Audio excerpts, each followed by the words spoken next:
Magandang araw! Kamusta na kayong lahat?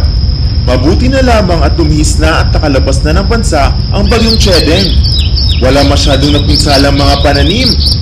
Ngunit nakapanlulumo naman ang balita ngayon tungkol sa fish kill sa may Batangas at Pangasinan na humitil ng 700 tonelada ng mga bangus at tilapia.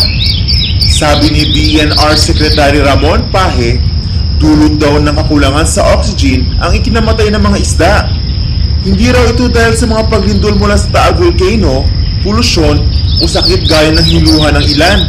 Biruin nyo, humigit kumulang na 57 milyong piso ang lugi ng mga mangingisda at may-ari ng mga fish cage.